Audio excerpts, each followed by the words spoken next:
The scorching Texas sun beat down on Oscar as he trailed behind his family, his mind buzzing with excitement at the prospect of exploring the historic fort from the Texas Revolution. But amidst the sweltering heat and his eagerness to absorb every detail of the old fort, Oscar found himself drifting further and further from the group. As his family chatted with the guide, Oscar's attention was drawn to a figure standing in one of the doorways of the fort. A young woman, her presence both haunting and captivating, seemed to beckon him forward with an unseen force. His curiosity piqued, Oscar approached the woman, his steps hesitant as he took in her tattered dress and hollow gaze. Despite the unease gnawing at him, he pressed on, drawn by an inexplicable pull towards the mysterious figure. Just as Oscar drew near, a chill swept through him, sending a shiver down his spine. In the same moment, the woman turned and disappeared into the depths of the fort, leaving Oscar to follow in her wake. The echoes of her footsteps bounced through the corridor as Oscar pursued her, the air thick with an otherworldly energy that seemed to envelop him in its icy grasp. With each step, the sense of unease grew. But Oscar pressed on, determined to uncover the truth behind the apparition before him. At last, they reached the end of the corridor, where the woman stood frozen, her back turned to Oscar. Before he could speak, she vanished into thin air, leaving Oscar bewildered and alone in the dimly lit passageway.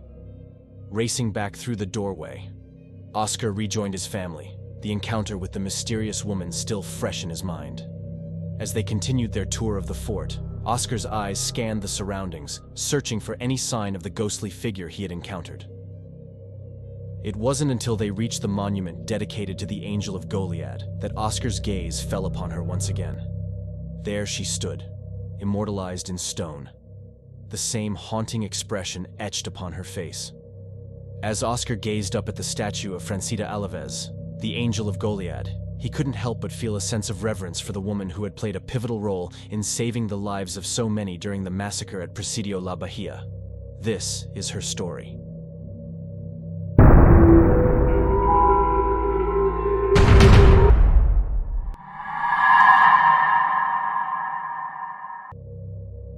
(1749) in what is now known as Goliad, Texas. The Spanish army established Presidio La Bahia as a military fortification and outpost. Its main purpose was to convert the Native American population to Christianity. It was a critical outpost of the Spanish, providing guarding for important inland transportation routes, as well as security for nearby Spanish missions. Throughout its early years, the Presidio faced numerous challenges.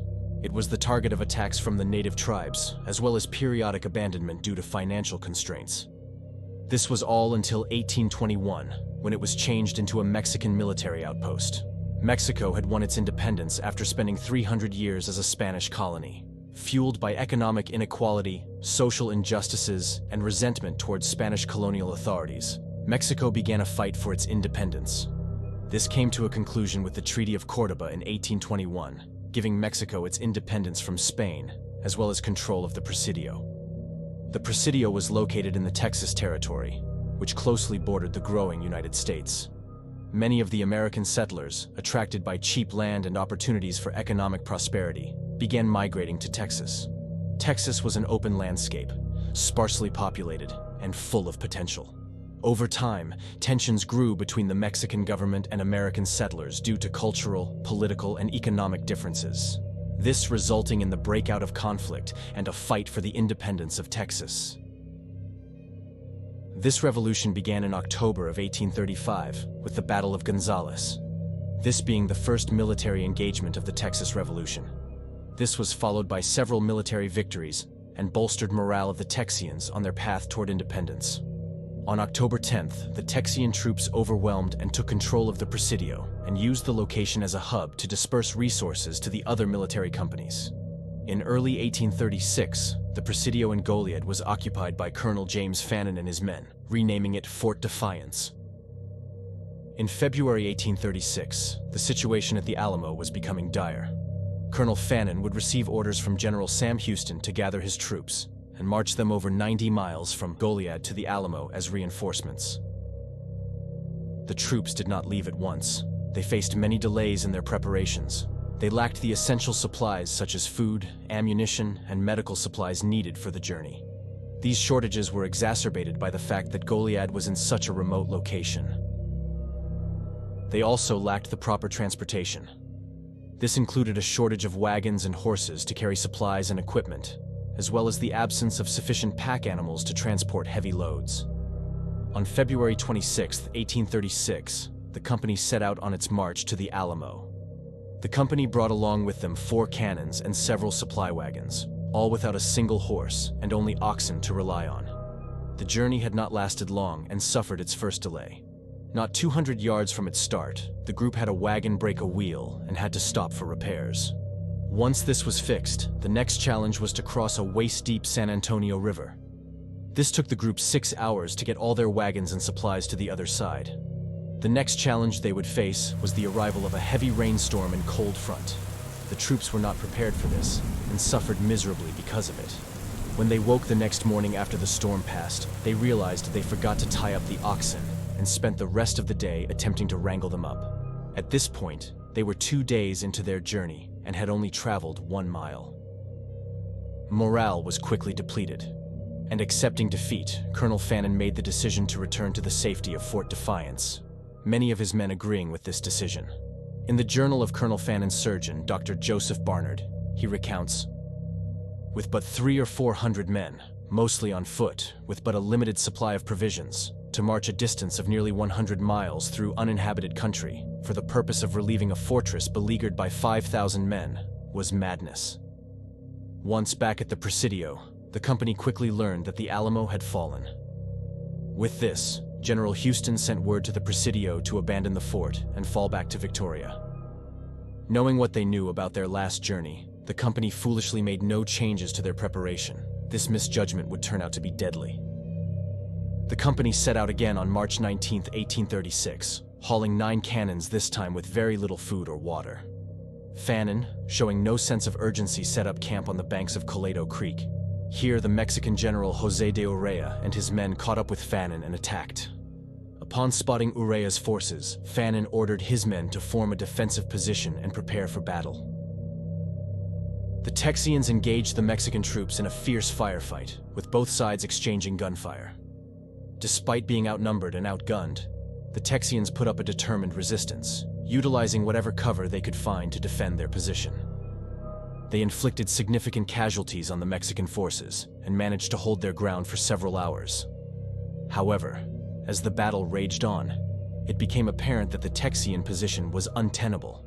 Mexican reinforcements arrived, and Urrea's troops launched a coordinated assault on the Texian lines, overwhelming them with superior numbers and firepower. Realizing the futility of continuing the fight, Fannin ordered a retreat, but it was too late. The Texians were surrounded and forced to surrender to the Mexican forces. They were escorted back to the Presidio, where they were held captive, setting the stage for the tragic events that followed. For an entire week, the prisoners endured confinement within the chapel nestled inside the fortress walls, their bodies weakened by the absence of nourishment and sunlight. The evening of March 26th marked a pivotal moment when hope, in the form of an angelic figure, arrived. Francita Alaves was the wife of a Mexican captain serving under Urrea and accompanied the army throughout the campaign, helping feed and tend to the soldiers. This trust and respect she gained from the Mexican soldiers allowed her to use her will and strong personality to encourage humane treatment of the prisoners.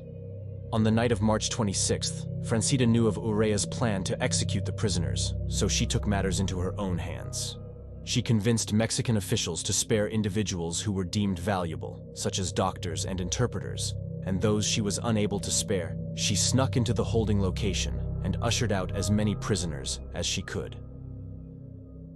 Finally, on the morning of March 27th, the captured Texians were ordered out of their captivity into small groups, escorted out of the fort.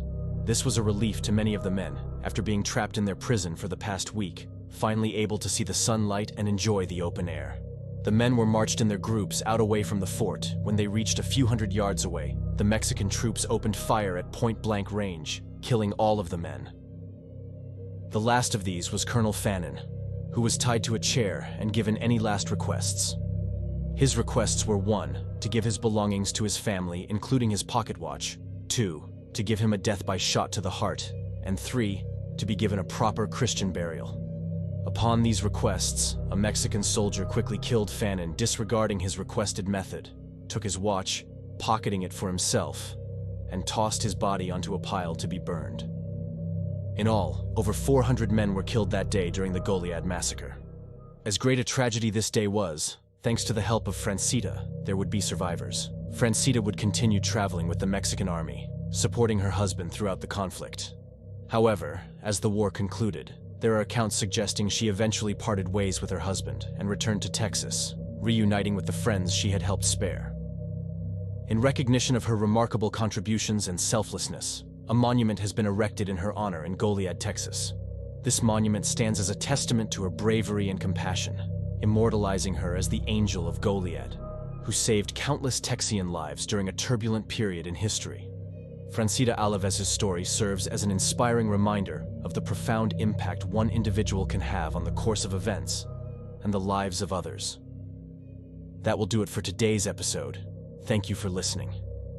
If you enjoyed today's episode, please press the like button and click the link to listen to our other origin stories to some of the most haunted places. And if you haven't already, please subscribe to our channel so you don't miss the latest episode of Haunted Origins.